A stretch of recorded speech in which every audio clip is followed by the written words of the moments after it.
Hey guys, what is the number one life and business skill that you can master that can help you for every hour of every day? Something that has the potential to help you in the morning, help you in the evening, help you in the afternoon, help you every day, at night, every day. What is something that that is something that you have to use every hour of the day? A skill, and that is a skill. Any guess? Well, in this video, I'm going to talk about a skill just like that. So I believe communication to be one of the most important skill that any of us can master, that has the potential to help us in our business, help us in our personal life, in our relationship life, in our community, in our society, everywhere, basically everywhere. So in this particular video, I'll talk about a bunch of tips that I recently talked to with my team that helped, and I believe it'll help you, and it will help I hopefully some of my team members as well. So that's the idea. So as the years went on and I grew in life and in business, one thing that I realized that communication is way more important than we think. There are so many elements to communication that we don't often think about. We often don't get trained properly or professionally. Some people happen to have a much more peaceful life simply because they have good communication. And not only just that, if you know how important it is, you can teach and train the people around you to improve with their communication that can help your life to be significantly more peaceful. By the way, also, this particular video, I'm hoping to just publish like this without any edits. And this is my effort to hopefully bring in the value and focus more on the value of the words, the thoughts, the learning, and that I have acquired over the years, rather than focusing more on the video editing aspect of things like this. So hopefully you find some of this helpful. So one of the things that we tend to use, I run a completely remote team. So the kind of work that I do, whether it's now with YouTube or previously with service businesses, it's 90% of it is all online. That means we have to do a lot of online communication. So I'll start there and I'll hopefully dig deeper into relationships, personal communication, family communications, and all of that as well. So here's 4 specific tips that you can follow when communicating online. So a lot of times, some people are awkward when you get in front of a camera, or when you are on a Zoom, or when you are talking in a group environment. So I'm going to give you 4 tips that can immediately improve the way you communicate to the world or on the camera and things like this, when you're leading a team, etc. The first one is always think about when you're on Zoom. Let's just say you're on Zoom communication. Think about don't think that you are talking in front of just one person. Sometimes it's useful, like if you have a fear of public speaking, then it's good to imagine I'm talking to one person. But once you've gone over that, think about the fact that I'm talking in front of 1 million people. And which is something we do. Like if, for example, this particular video, it could be watched by millions of people. It could be watched by a handful of people or 1 million people. So it has the potential to be viewed by so many people. So it's good to imagine that I'm talking in front of a lot of people. So you take that communication seriously as the first part. When you imagine that one person I'm talking to, or that a group of people I'm talking to, I'm actually talking in front of 1 million people, then you take it seriously. So that's number 1 tip. Imagine you're talking in front of a lot of people. This is counterintuitive because a lot of people say, imagine you're talking in front of nobody. Well, that's good when you have fear. But once you've overcome that fear, you got to imagine that I'm talking in front of a lot of people. Okay. Tip number 1. Tip number 2, add value. So when you're talking, I'll give you a simple example. I had a conversation with an intern this morning in my team, and he was basically saying, I had everything in my morning was good. I basically responded to him saying, well, you haven't said anything. There's no value that's added to me. You just said good. What if you said something along that? So then he adjusted and said, look, I have been not learning in the past, but I've started learning this recently, and that really changed my life. And I'm starting to get a good grasp of my learning, and I'm creating a good routine. That's really helped. Now, all of a sudden, he added value to me and everybody in the team because everybody heard a little testimonial of his growth or progression.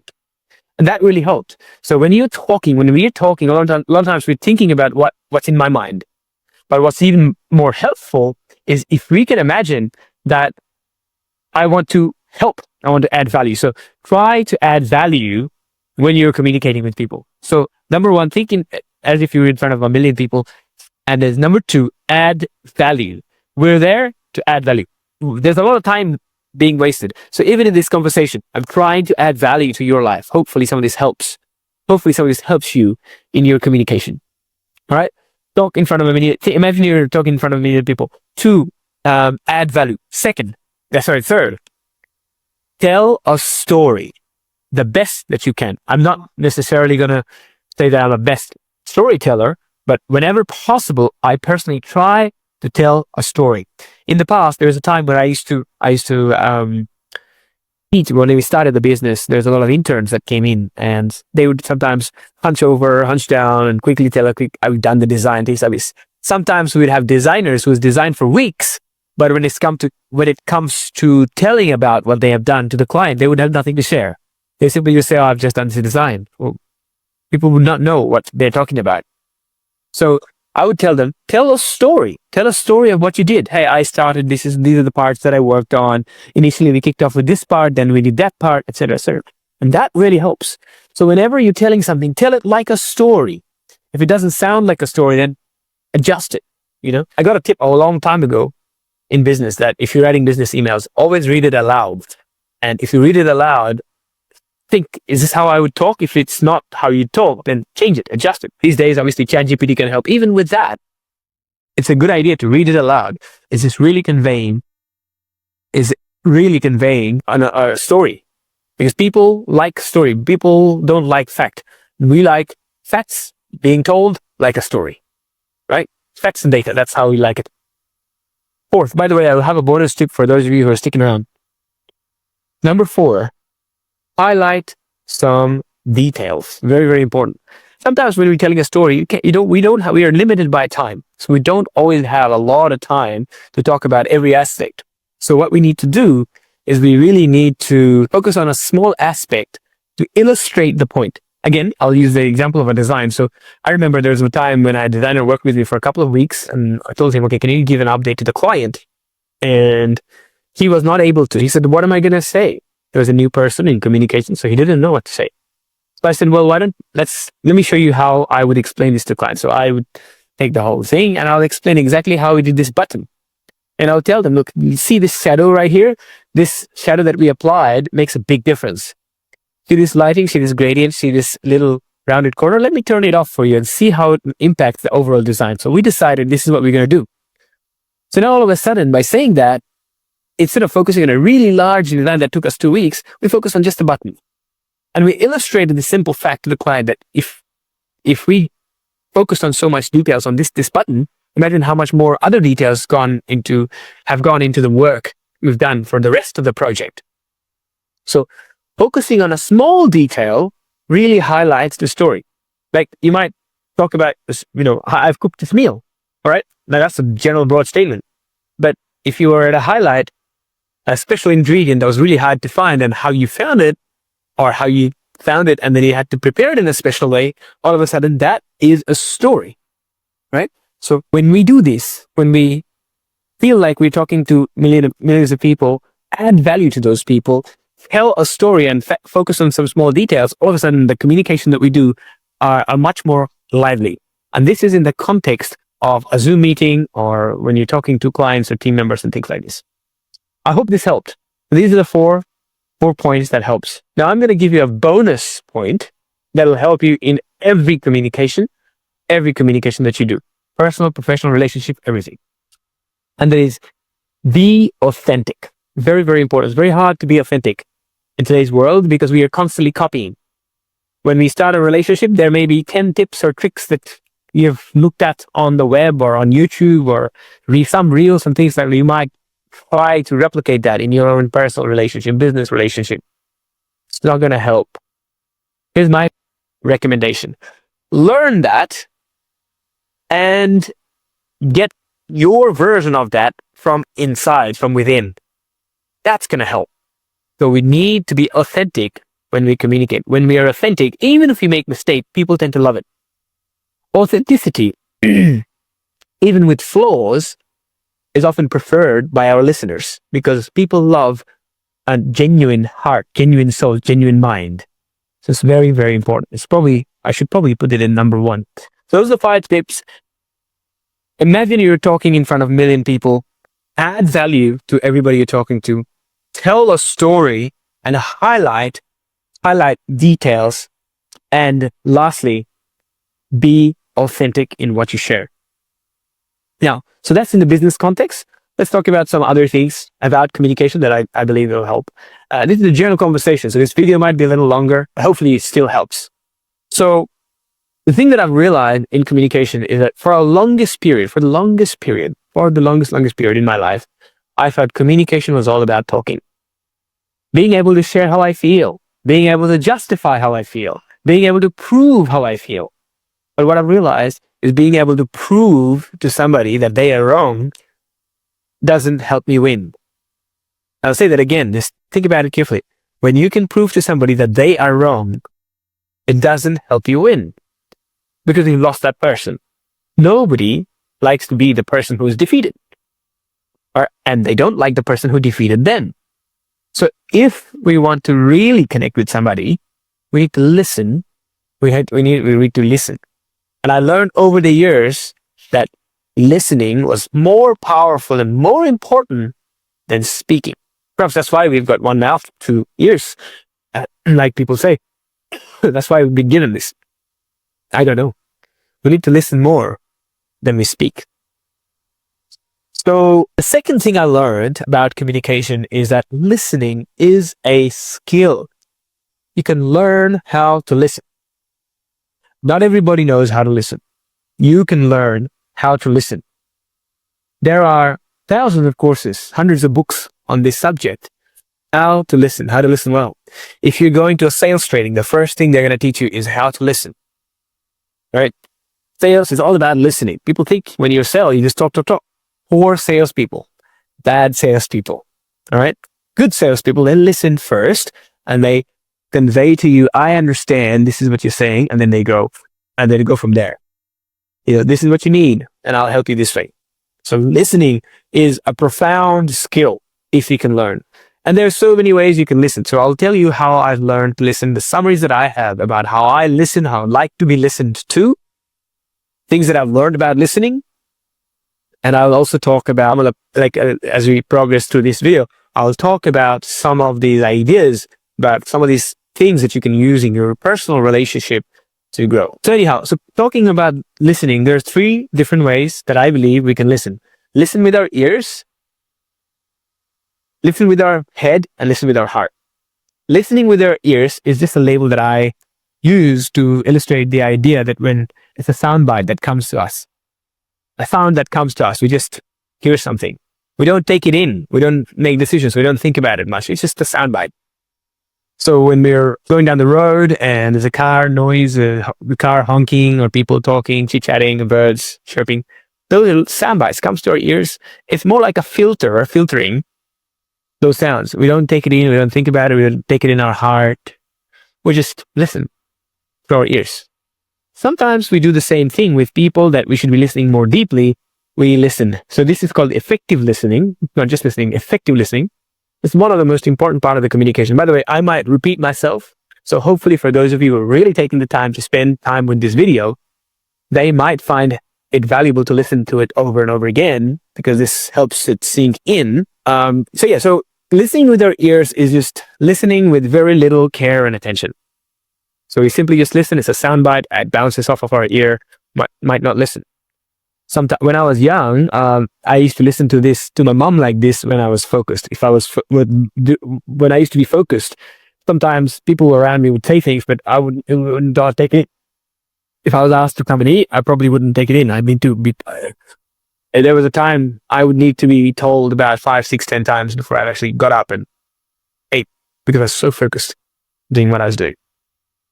Being focused is a great skill, but listening to this like that to my mom, or my parents, or my family, was not a good thing.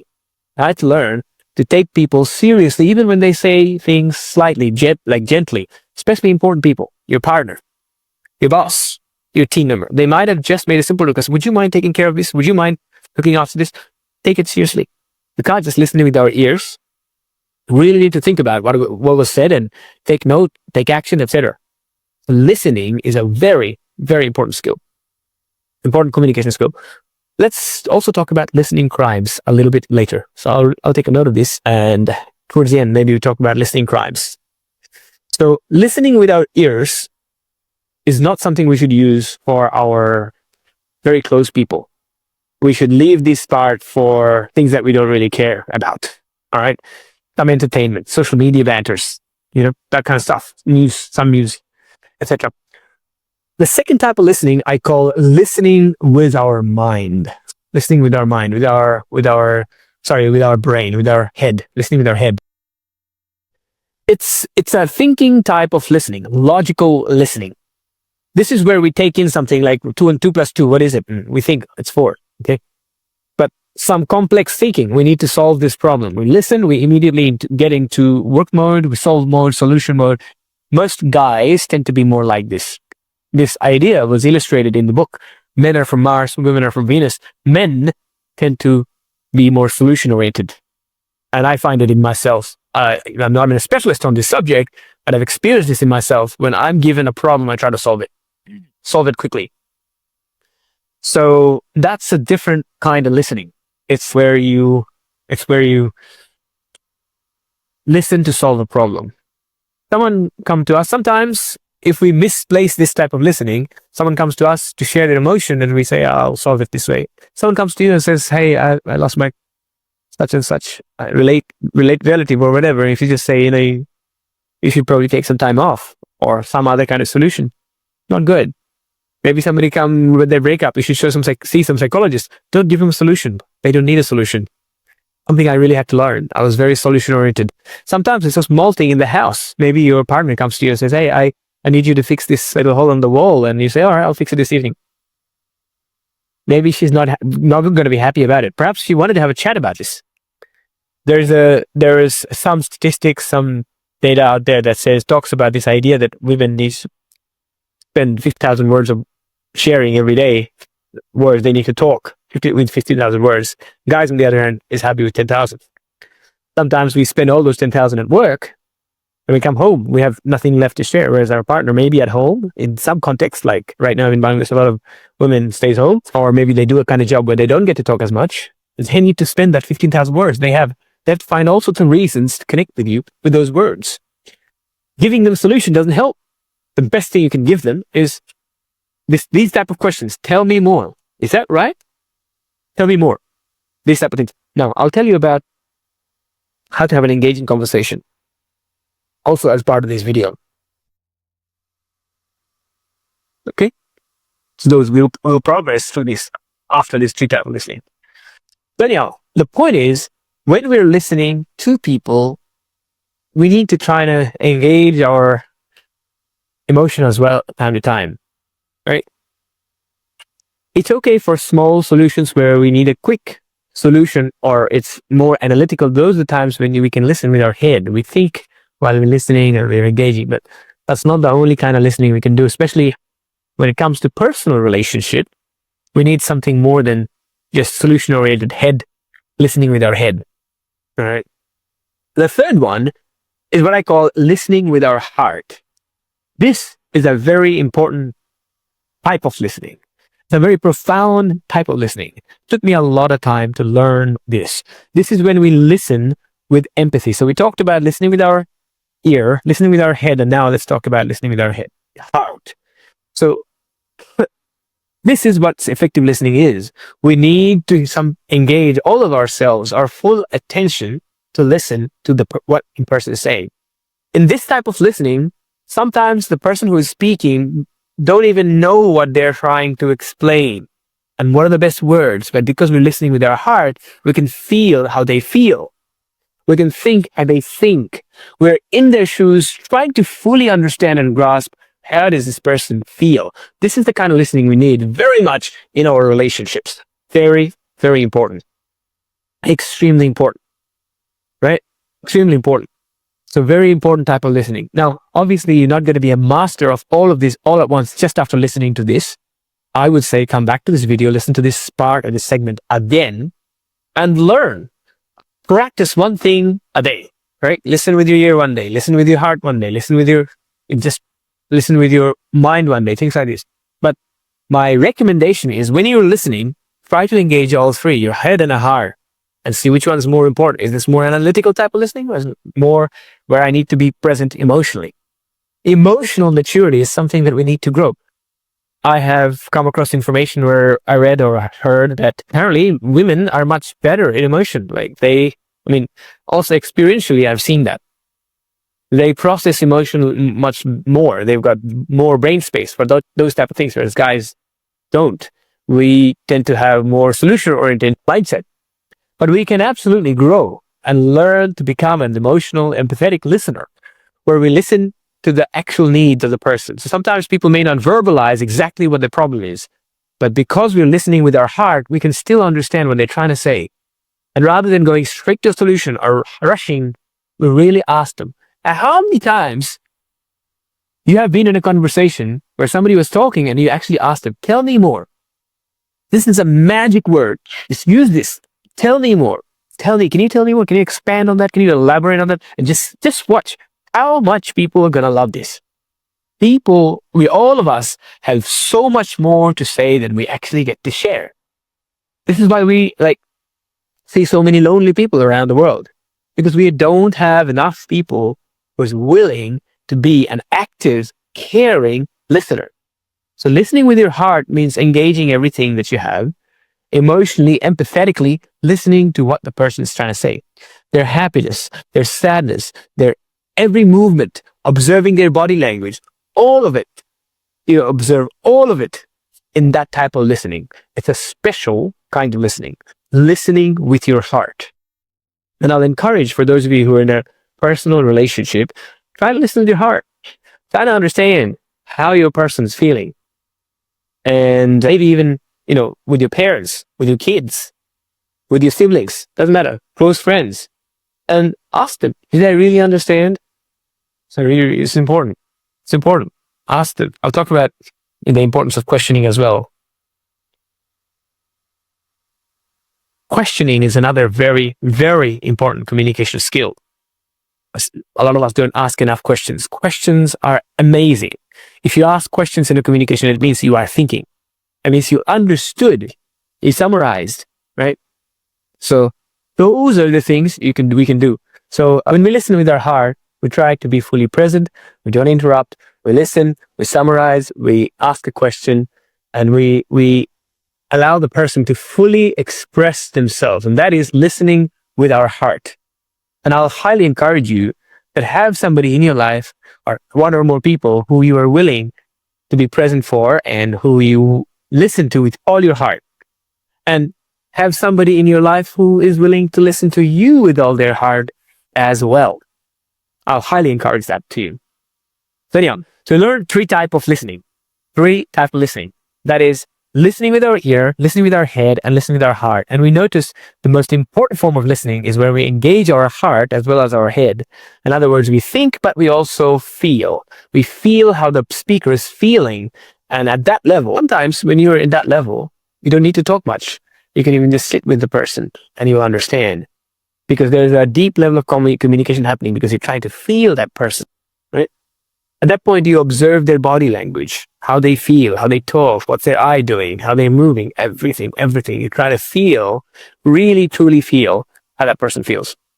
It all comes down to care. How much do we care? When we care, we naturally try to hear or listen that way. But if you don't care, obviously, that doesn't come so naturally.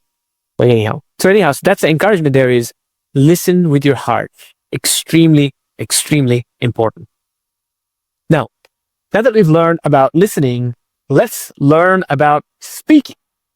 It's important. It's the next part, right? This part is going to help you professionally a lot.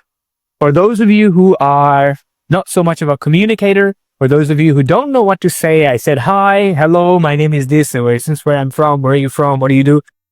If you lose yourself, what am I going to say after this? If you lose yourself, I don't know what to say after this. You have business needs.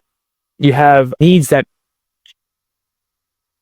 Okay, I took a tiny break. So yeah, so let's say you're in business context. Some of you, a lot of us who are in business, we need to grow, we need to connect, we need to talk to people. Again, a lot of these things that I'm sharing with you are not completely my materials. These are things that I've learned, acquired, or understood over the years by interacting, talking, some cases teaching, some cases learning, some cases courses, etc., etc. So the three types of listening is sort of something that I came to as a conclusion for myself, that this is how I should try and listen. But some of the other things that I'm talking about, these are acquired over the years. I'm standing on top of a body of knowledge that have been exposed to. So hopefully maybe some of these things you know, maybe a lot of these you don't know. I hope some of this helps you regardless, because I've tried to summarize this or distill these thoughts for my clients or my team. So hopefully this helps you guys. And we obviously going to share some of this with our team members as well. So hopefully overall you find some benefits. All right. So how do we talk? You're in a business context. You said hi, hello, and then you don't have anywhere to go. What do? How exactly do you continue this conversation for 10 minutes, 20 minutes, 1 hour? How do you do that? So hopefully this part will help teach you making an engaging business conversation, but this also helps in personal context, an engaging personal conversation as well when you want to talk, not just listen. If you're an introvert, this will help you tremendously, right? How do I talk? What do I talk about? Etc. Okay. So buckle up. This is it. So for talking, we always start with a question, all right? Always start with a question. We will talk about questioning towards the end. So we talked about communication. Now we're talking about listening. We're going deeper. Now we're talking about talking. And then we'll talk about questioning as well towards the end. So for conversation, when you're talking to people, start with a question, simple question, right? I will teach you the best questions to ask later, but any question like where are you from, or tell me about, so great question to ask is tell me about your story, tell me about your business, tell me about your passions. Already fantastic questions. Open and tell me about is a great way to start. Tell me about you. Tell me what you're doing right now. Tell me what's motivating you right now. Tell me about YouTube you're doing right now. Tell me about your family, your country, your people, whatever. So tell me about is a great way to start a question, right? So that gives you leadership as well. In Pitch Anything, the book Pitch Anything, Aaron Craft, she talks about this idea that when you're in a conversation and the leader always have the frame of the conversation, the person who's leading a conversation. And the way you lead a conversation is through questions. The person who questions most is the person who is leading the conversation. So you've got to ask questions, very, very important.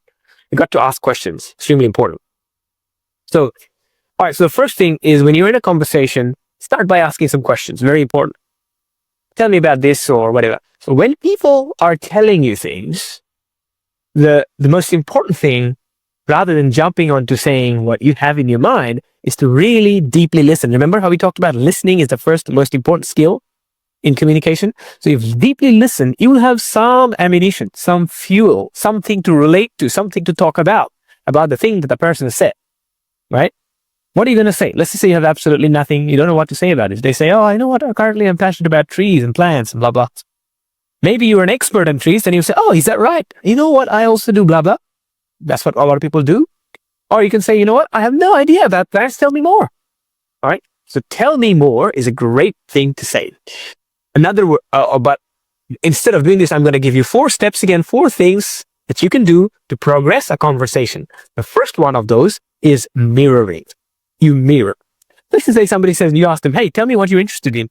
And they say, we know right now I'm very interested about plants. And you mirror and you reply that back by saying, you're interested about plants?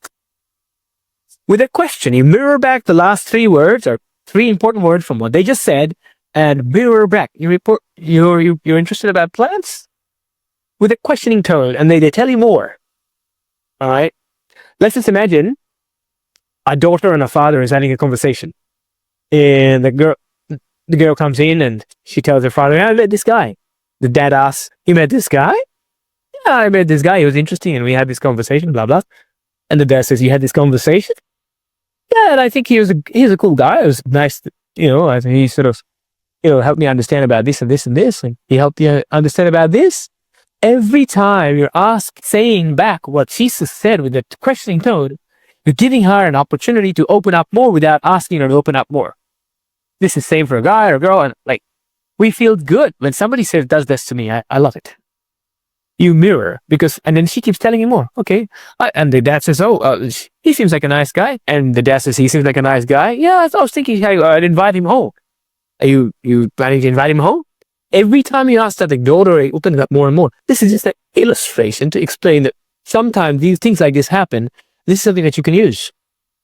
And you can actually use this to mirror a conversation so you get the more information about what the person wants to say, rather than jumping and saying, immediately advising or giving an opinion and things like this. You just mirror and let them express all they want to say to you. Hear you. This helps you understand that person better. I wish I knew this when I was younger, because I wouldn't have made a lot of mistakes that I've done already. Right? When I actually figured out how important listening was, that's when I started to learn all this stuff, study, research, and I found out these are things that I can learn in a conversation. So mirroring is the first of the 4 things that you can do in a conversation to keep the conversation interesting, engaging, and going. Now so this is probably available out there on courses and things that you need to sometimes mirror. But here's something that I'm going to tell you that you're not going to find anywhere else. How many times should you mirror in a conversation? Let me, think for a second. How many times? Well, here's the idea. Here's my conclusion. I found that you should mirror at least once, if possible, and as many times as you can about a same topic. In other words, until the person is completely finished, they've completely poured out. Keep mirroring until they have finished saying everything. I feel like today I was very thirsty all day. You feel like you're very thirsty all day? Yeah. I think it's the heat. Heat was bothering me, and I also worked on A, B, and C. When you have a conversation like this, you see how very quickly people give you more information, exactly the things, and I'll give you some words to get the secrets, the sources, how to get to know information that actually helps you in your business, in your personal life, when you're talking to people. I'll tell you about this in a minute, but that's when it comes to questioning. But anyhow, first thing, when communication, mirror. Mirror at least once if possible, and as many times as you can, until the person has poured out everything on that topic. And you see how easy this is. You don't need any special topic, special information, special knowledge. You don't need to be too smart for this. All you need is a practice of mirroring to get the person that you're talking to fall in love with you. It's so simple, right? I've had situations where I didn't talk about anything, went to see a client, and I was just mirroring. I was, following through these steps and trying to engage in a healthy conversation. And I didn't get to share much. And the person still signed up with us, did some business, simply because I was effectively listening and supporting their journey. So even when you speak, listening is the first and most important thing, right? So anyhow, mirroring is the first step. What's number 2? The second one is called labeling. Labeling is, I think it's Chris Voss. He popularized this idea through some of his courses. He is a hostess negotiator, and I think I may have seen this part from some of his courses or something. The labeling is a way of summarizing what you have just heard. So once the person is finished saying what they've said, and you finished with all your mirroring, the second step in the communication cycle, in the conversation cycle, is labeling. And the key phrase to label is this phrase: it sounds like. Memorize this if you can, and use it as many times as you can excuse me, in your conversation. When we say it sounds like, we're literally saying, I have heard you, I have understood you, and here's what I've understood. Here's my summary. So the dad might say, it sounds like you're interested in this guy. It sounds like you had a great time with this person. It sounds like you are interested in a car. It sounds like you have a problem with your car electricity bill. It sounds like your website is not working well for you. It sounds like you need more customers. It sounds like you need help with fixing this issue with your country. Whatever. It works for any circumstance. Once somebody has said something, you ask them more by saying they're mirroring, and then once you finished, the next step is labeling. Sounds like and an emotion is better. It sounds like you're sad. Sounds like you're depressed. Sounds like you're upset. Sounds like you're excited. Sounds like you're passionate about this. Sounds like you're crazy about this. Sounds like, and a summary of the feelings of that person. And again, it's much, much better if you talk about their feelings rather than trying to sell something. Somebody talks about trees and plants, and environmentally tell them it sounds like you are passionate about environment. Rather than saying, sounds like you need more plants. Would you buy some of my plants? That's a great idea. So match the emotion. You've got to be authentic and say, it sounds like, follow it by a summary and a label if you can. So labeling, when you label their emotion. Summary, you summarize what they just said. It sounds like you're trying to do this. So from this, I get to see that, you need this and you're feeling this way, whatever. Sounds like and feeling goes really hand in hand. It sounds like a label of your feeling. It's very important, very important. Just try this for one day, try this. I would say, if you really want to be serious about communication, try mirroring for an entire day. And then try labeling for an entire day. Do it with your clients, do it with your parents, do it with your partners, see how it helps. Each of these things can have the potential to help you be a better communicator, right? So what are the 4 things? Let's go through the step and talk about number 3 and number 4. Number 1, we talked about mirroring. Number 2, we talked about labeling. Number 3 is where you have to put an input.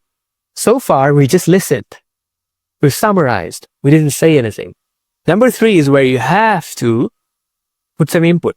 Now, a lot of people say, hey, I don't know what to say. I'm out of words. I don't know what to say. I don't know what to say. Well, I'm going to give you a tip of something that you can use to say something to another person. And this is something Tony Robbins popularized. It's called EQ. EQ. Entertain, empower, educate. But personally, I like this order. Entertain, empower, educate. Don't just educate. Hey, you said this and this. You got this problem, so you should do A, B, and C to solve. No, don't do that. Try to entertain first if you can. Everybody loves to laugh. So if you have something to have a joke about, have a joke about that. The dad might say, I can see what you're doing there. I think you're falling for this guy. Boom. Small, little, but it's an entertaining joke. It's lighthearted, simple, right? Somebody you're trying to sell a car to, you might make a little joke and say, I see that you're into muscle car. Who are you trying to impress? Something like that. Something simple, something silly, something lighthearted. A joke. Entertain first. This is one of my weakness. It used to be a lot more in the past that I would go straight into education. When I need to say something, I would educate them. I would try to highlight what I know about this, and maybe this will help you. It came from a place of helpfulness, but I realized people don't like unsolicited opinion. Something I had to learn as part of communicating. I had to learn people don't like advice unless they was asked for. So first of all, entertain, have fun, have a good laugh. You both enjoy it. You both enjoy this communication. So when you turn to entertain, remembering, I have mirrors, they said everything they want to. I've labeled, I've summarized and told them exactly how they feel and what I understood. Third, my turn to input and I gave them a joke. Fantastic. Keep giving them jokes as long as you can. Have fun. Laugh with each other for as long as you can. If you don't have anything to have fun about, then empower. Empower them if possible. Hey, you know what? In my experience, I did this and this and this. I saw such and such did this and this and this. Whatever. Something that empowers each other in that conversation. Who doesn't like to be empowered? Somehow. I'm a problem. I'm feeling weak. I'm feeling vulnerable. And you had a word or a blessing or a soundbite or whatever that empowered you. How good is that? So empower if you can, right? Empower if you can. So it's important if you can entertain, fantastic. If you can't entertain, empower. Now, what if you can't entertain, you can't empower? Well, now, EQ, 3 E's. So the third E stands for educate. Well, now maybe you can educate them. Maybe you're not a funny kind of a person. Maybe you don't have that vibe. You're not going to gel that way. You don't want to have fun with this person. Maybe you don't want to empower them either. But you probably have something you can educate them about. So choose any one of these 3 things. Entertain, empower, educate.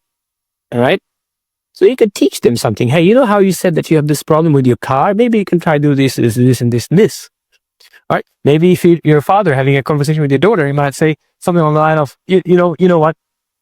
As a guy, my experience with guys is this and this and this. Here's some of the things that you should be careful about. Here's some of the things that you should allow them to entertain in your relationship. This is important. You must consider this. Whatever. So you can do any one of those three things. That's just a simple thing to remember. When it's my turn to contribute, what are the kind of things that I'm going to say?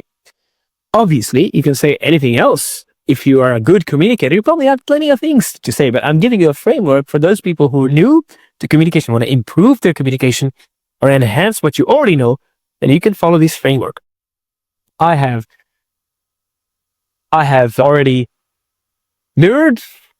I have summarized what they said by labeling, mirrored, labeled. Now I use this EQ to say something back. EQ, right? Very important. Now, if you don't have EQ, say something else that is relevant to the conversation. So that's the third step. Now, fourth step. What is fourth step? If you've done something like this well, then by the way, I'll take a little zigzag here. So obviously, we're not going to use all of this all of the time, but if you knew this is possible in a conversation, if you have this in your arsenal, if you're somebody who's doing some business calls, if you're in a cold call environment, if you are a cold environment where you're introducing your product for the first time, if you're meeting somebody new, if you're networking for the first time, if you're weak in conversation in some way, some of these things will help you. You don't need to use all of them, but you can use some of them. Pick and choose. But if you get good at it, if you have a sequence, if you have a routine, your conversation could be a lot more enjoyable, a lot more fun, a lot more outcome driven, good outcome that you both enjoy, right? So I would suggest, let's talk about the fourth step in the conversation. Mirror, label, EQ. What's number 4? Well, number 4 is when you go away from that conversation and you start a new one. All right? So if you have allowed that person to say everything they want to say, if you've allowed that person to say everything they want to say, if you have labeled and summarized what you understood, and if they had wanted to say more, you allow them to say that. If you have done EQ to entertain them, educate them, empower them about what they said on that particular topic, don't leave that topic. It's very important. Don't leave that topic. Then you come to number 4, step number 4. This is where you leave the topic and go somewhere else. And this is when you ask question. Very, very important. Question leads to the next conversation. Remember how we start a conversation? We start with a question. Oh, you tell me more about this. You finish something. I finished talking about the father and daughter example. They finish talking and the father might say, look, enough about the boy. Tell me how is the university going? Enough about the boy. Tell me about your horse riding is going. Enough about the boy. Tell me how you're going with your mom on this project. Whatever, right? That's just a simple example. Same goes on other business and a business environment. Like you have mirrored, you labeled, you everything. You might just say, so with all that out of the way, now let's talk about, next question. Now let's talk about this. Can you please tell about this? Can you please expand on topic number 2, topic number 3, topic number 4? Don't go out of the topic. Very important in the conversation. It's important to learn how to stay in a single topic. Very, very important. So this requires a lot of experience. So you need to have a lot of conversations to be good at conversations and communication. It's important. And when we can prioritize communication like this, well, you have a magical experience with everyone you talk to. I love communication. I love talking to people. I love doing these kind of things in videos as well. It's a one form of communication with a massive amount of people. This is fantastic. So those are the 4 steps. 1, I'll say that again, just so it gets in your head. Number 1, mirror. Number 2, label. Number 3, EQ. Number 4, ask question. I hope this helped. This is a long video. I will continue on a little longer for those of you who are interested to dig deeper. This is masterclass on communication. By the way, for me, I have been paid many times from clients, CEOs, leaders in the businesses to sit with me and learn this very thing. How do I deal with my sales conversation? How do I deal with my partner? I have had this conversation numerous occasions. I've got recordings of them. Some of them I might share down the track. And I've taught people this is how I would approach a conversation. This is how I've arrived in these frameworks of communication. Nobody taught me in this way. But I realized the starting point of communication was listening. So we got to learn how to listen. And I gave you 3 tools to listen better. Listen with your head, listen with your ear, listen with your heart, and master listening with your heart. And you will be a prime communicator. Everybody loves communicating with you. Second, you need to talk. When you talk, you need to still listen, master listening first. So when you're talking, let the person say everything they have to say by mirroring. Then let them allow them, help them to understand that you've listened to everything by labeling and summarizing what you have heard. And then entertain them, educate them, empower them, any one of them, all right? As long as all of these steps are relevant. And once you've finished all of this, you've covered every topic around that thing, every interest that person has around that thing. Now you're ready to move on to the next topic, next subject, next interest, next context. By asking a question, you move to the next context. These are the things, right? I hope you learned all of this. Now that you learned all of this, the next thing I'm going to talk about is there's 3 more things I'm talking about. Actually 2 more things. One are listening crimes. This is very important. Something that we do as mistakes that we do all the time when we're listening to other people. You need to get rid of, just like you make good habits of listening, you need to get rid of the bad habits of listening. That way you become a better, more engaging listening person, right? So I'll talk about a few other things after, maybe 3-4 more topics. I'll continue this conversation. I'm going to keep this video as long as possible, as long as there's value. I hope some of you take this home with you. I hope this gives you really good value. So I'll keep talking about different things that I know about communication that I learned that helped me. And hopefully some of this helps you. This is a masterclass. I hope you find this useful. So the next thing I'm talking about is listening crimes. So when we're listening to people, we make some big mistakes. There are 3 or 4 of these mistakes that we make. The first one is interrupting. We interrupt. Be a very good listener. Some people have this as a habit. We don't have that patience to listen to people without interrupting them. We are like a kid in our head with this idea, this topic, this thinking, this question, this thing that I'm unhappy about that they're saying, maybe our partner, maybe our boss, maybe our client, that we're in a hurry to say what we have to say. That is so immature. And we need to learn to not to interrupt. So do not interrupt when somebody is talking. So important. Just don't interrupt. Listen without interrupting. Make this a mantra. Never, ever interrupt when somebody is talking. If you need to go, tell them I got to go and go. Don't interrupt. If you need to say something, tell them. Ask them to stop. Tell them I have to interrupt. No choices, and then do it. But don't interrupt halfway through the sentence. People are interrupted. That person can never say what they're feeling. And unless you mirror, you will never, ever go to the bottom of what they feel. This is particularly relevant for guys. We like women like to share their feelings a lot more, right? This is not from me. This is something that I came across recently on the web. And there was a specialist and she was saying that sometimes she said, wait for 30 seconds and you will hear amazing things from your partner. Like, your male partner, that they might have deeper things. You'll never, ever get to the bottom of his art unless you allow them that space to express. You need to mirror. Is that how you feel? Tell me more. Magic word. I taught you guys some magic words today. One of them is tell me more. Is that right? Tell me more. Is that right? Magic word. Is that right? Tell me more. Tell me more. Magic word. It sounds like, it feels like, magic word. Magic word. Master these words. Use as many times as you can. When you're in a conversation, say as many times as you can. It sounds like you feel this way. It sounds like this. Sounds like that. Right? Very important. Anyway, first listening crime is interruption. Do not interrupt. Just let the person finish everything. This solves half the problem. In fact, Marie Forleo, in one of her videos, she talked about this simple idea that when you listen, don't interrupt. When the person has stopped, pause for 3 seconds in your head. Now, I would suggest pause for 10 seconds with my partner. Sometimes I'm waiting and counting in my head. 1 Mississippi, 2 Mississippi, 3 Mississippi, and I'm at 10 or 20. And then she's like, more information. More information. I'm like, well, I didn't think she was going to say more on this, but she does. She's not as much of a communicator as I am. She talks a lot less. So, excuse me. He talks a lot less. So I need to give her the space so she can express. Just try this. Count in your head. 1 Mississippi, 2 Mississippi, 3 Mississippi, whatever. Or whatever you want to count. But few seconds after that person has finished.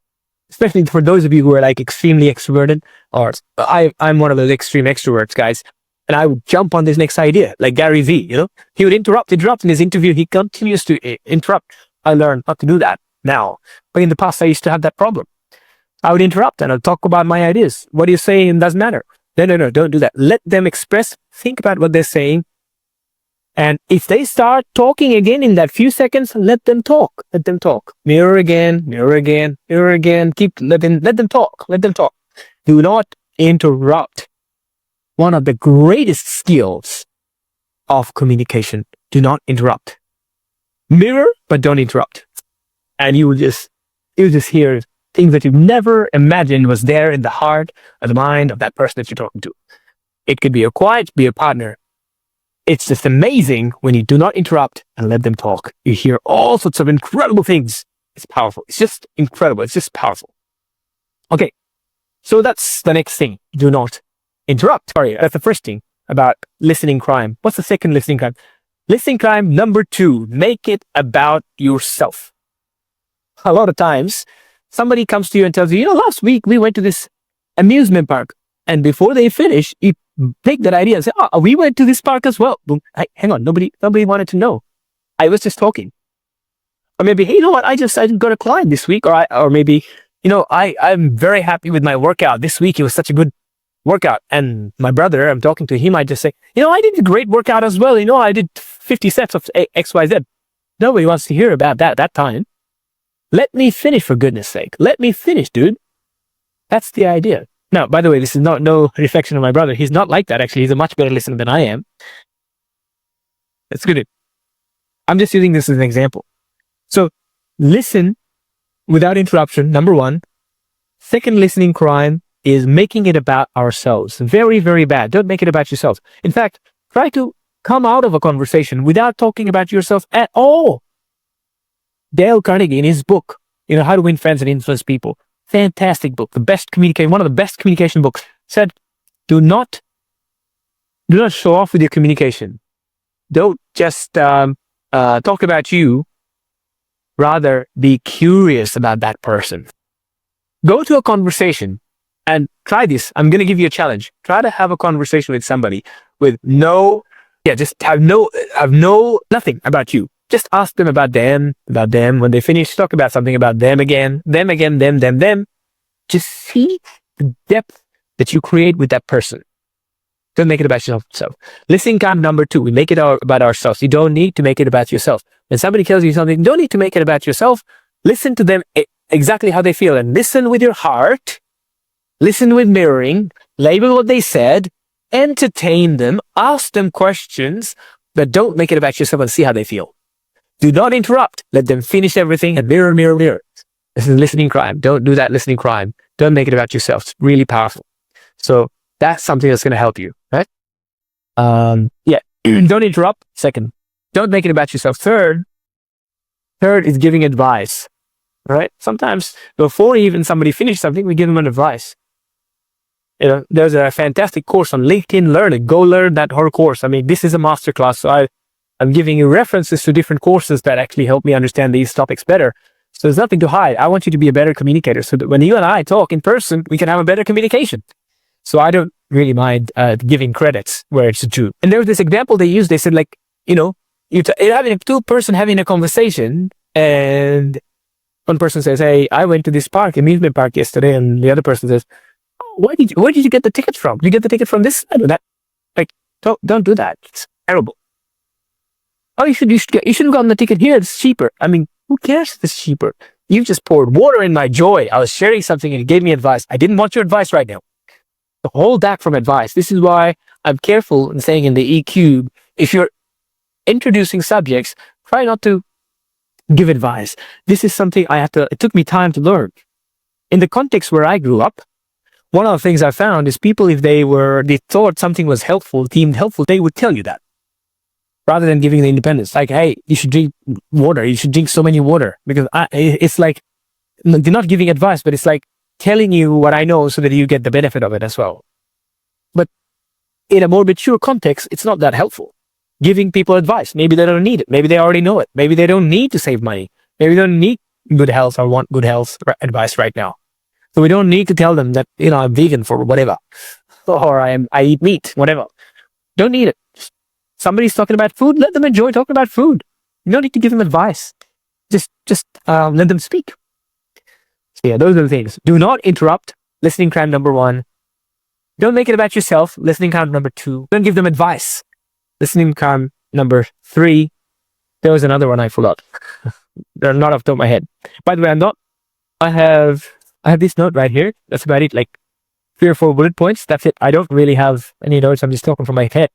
These are things that I've talked about many, many times, groups and things like that. So 1 or 2 points I might not pick up, but I'll try to put them at the bottom of the video if I think of it in time.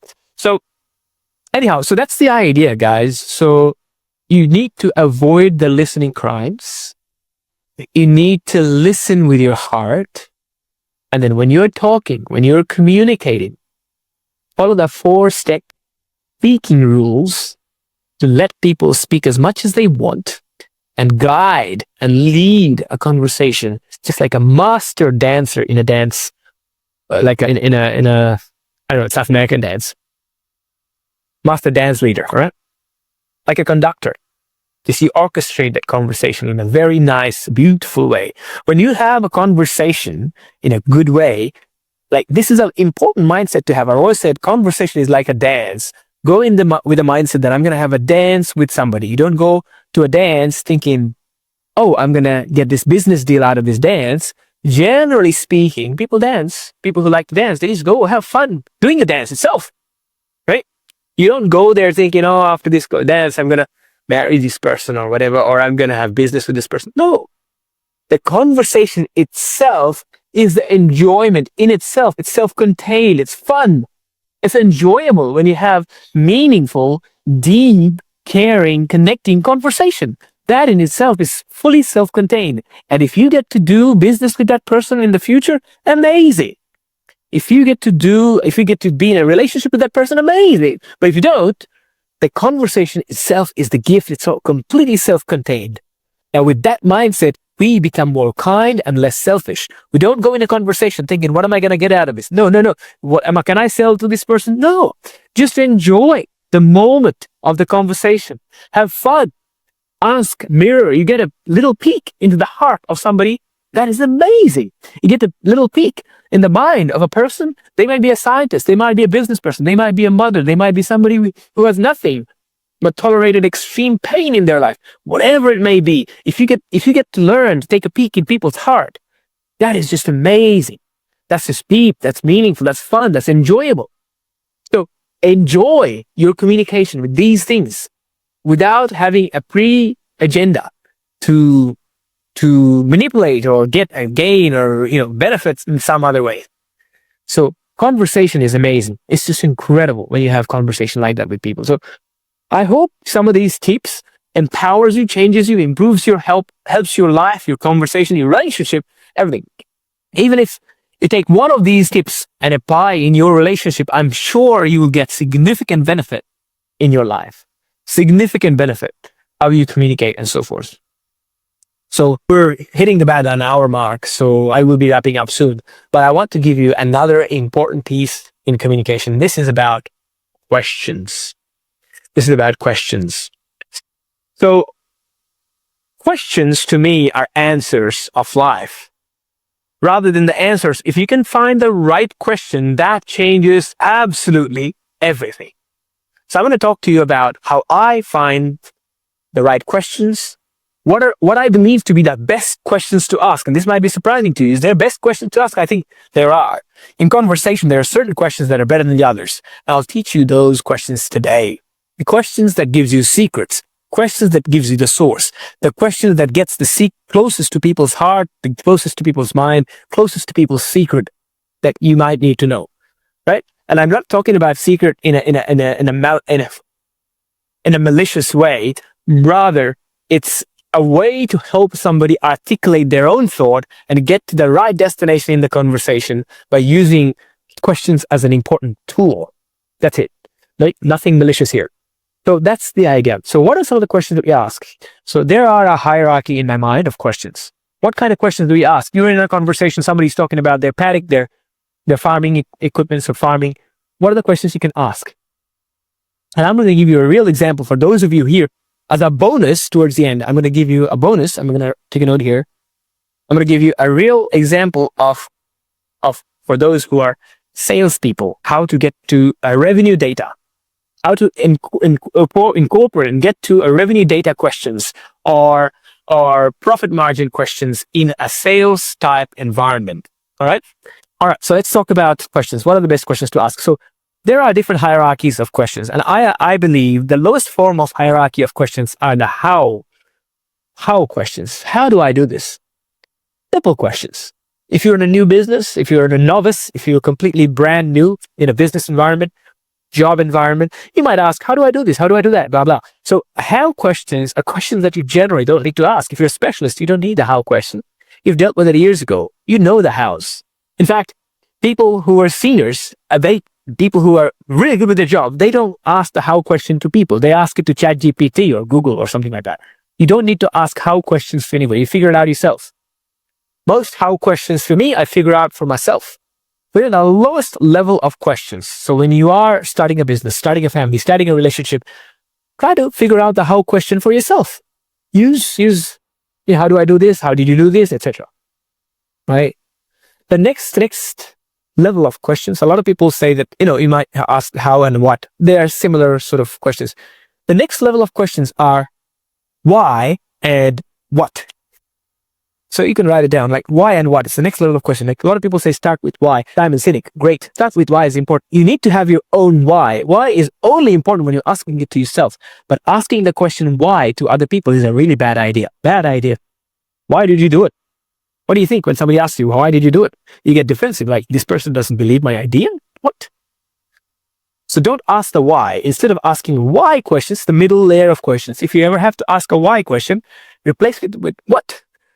So for example, why did you decide to start a hat business? Instead of saying, why did you do this? Say, what made you decide to start a hat business? Something like that. Frame the why questions with what. So don't ask the why questions very much. Ask the why question for yourselves. Why should I ask the hat business? Why? What are my reasons? Something like that. Anyhow, question layer, bottom layer, how. Next layer up, what and how. What and why. The highest layer of questions. That's the next level. Are you ready? Next layer of questions are the layer of questions that reveals secret, that gets you to the sources. All right? And I call them the where questions. Where? There's two questions. Where and who. Instead of asking me, Bappy, tell me about this. How do I do this? How do I do this? What do you do when it happens? Why do you do this? Instead of asking all of that, if you ask me, where did you learn about this? You go straight to the source. You don't need me. You have fired me, right? So where is the biggest question. You need, instead of asking people, how do I find this? How do I source this material? How do I do this? Just ask, where can I go to find this material? Right? Instead of asking your gym trainer, how do I do this? Why do you do this? Ask them, ask them, where did you learn about this? And you can learn to be just like them.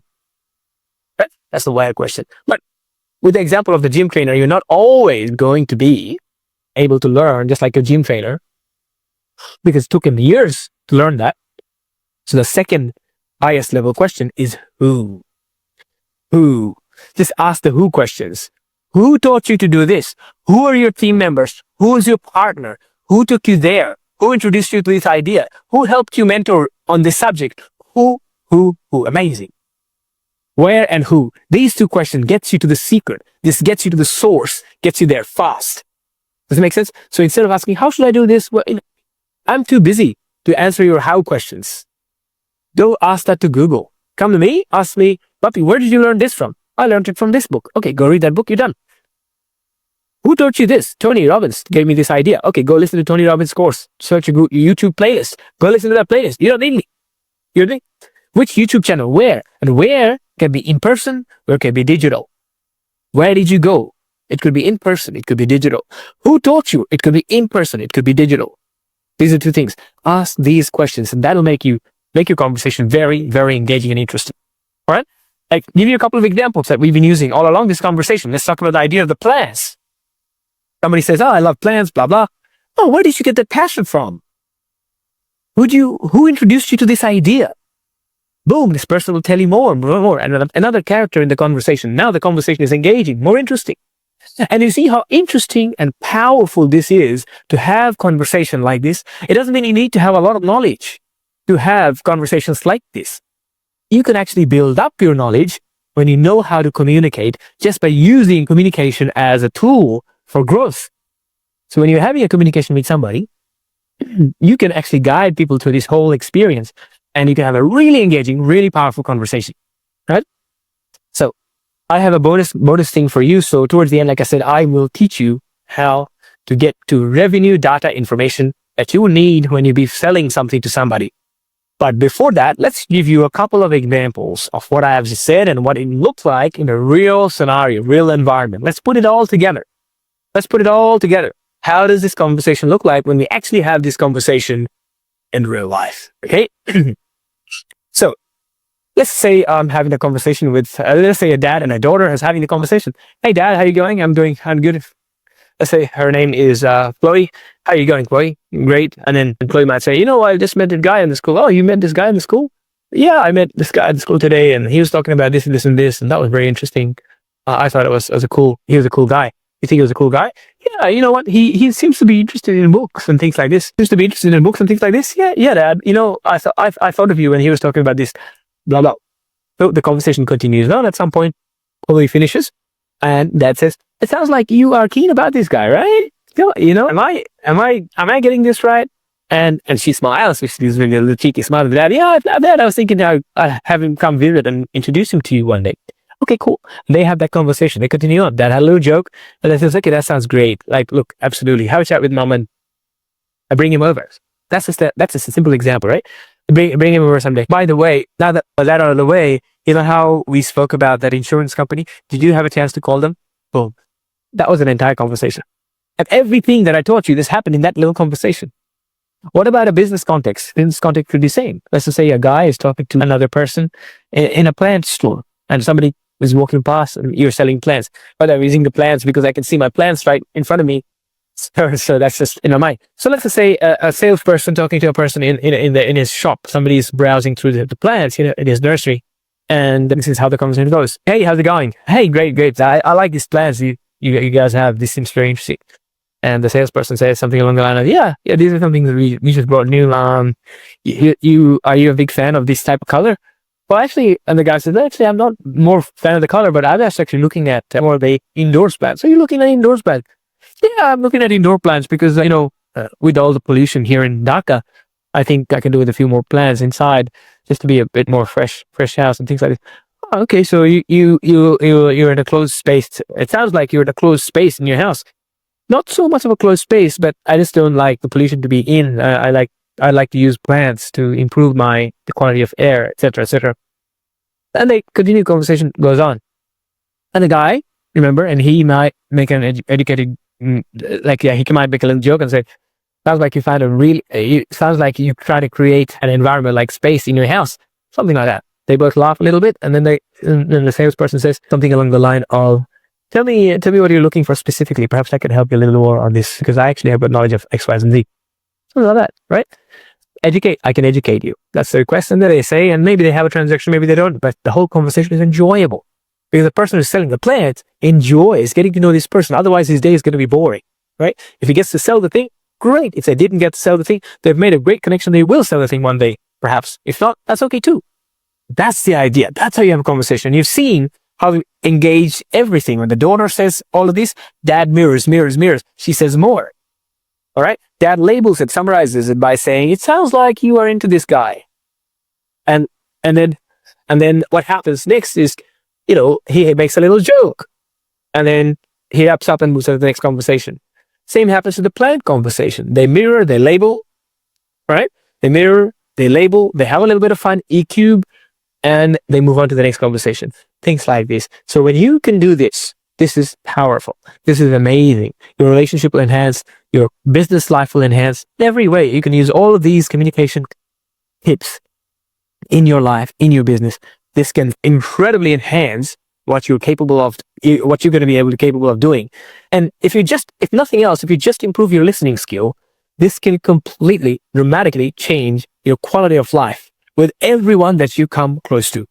Because listening is something that we'll be taking with to the deathbed with ourselves. Because we will be always listening. If we are somebody who don't know how to listen closely, deeply, then we will not be able to build relationships. So it's important to master listening skills. Now, these are not the only communication skills. Of course, there's so many more, but this is a fantastic foundation for those of you who want to be a really good communicator, whether it's in sales or relationship. If you master how to avoid all the listening crimes, if you master how to become a deep listener who listens with their heart and their mind, if you master how to communicate by mirroring, allowing people to speak everything, by summarizing, by not interrupting, by labeling, by thinking, all of this sort of stuff, by asking fantastic questions. Very important, you need to learn how to think as well. Then you will be a master communicator. Just practicing even what I said in this little part, you'll become a master communicator in every aspect of your life, whether it be your team, your business, your family, relationship, wherever. Now, there are so many other things that you can learn to enhance your communication. Obviously, you can increase your knowledge. You can increase your practice by being in good circles, good people, having people around you who are good communicators. You can improve your body language, the way you present yourself physically and mentally. All of these plays parts. You can also improve the kind of words that you choose. You can emulate people that you love to listen to. And those things help your communication as well. And there are so much more. You can increase your patience. You can increase your tolerance level.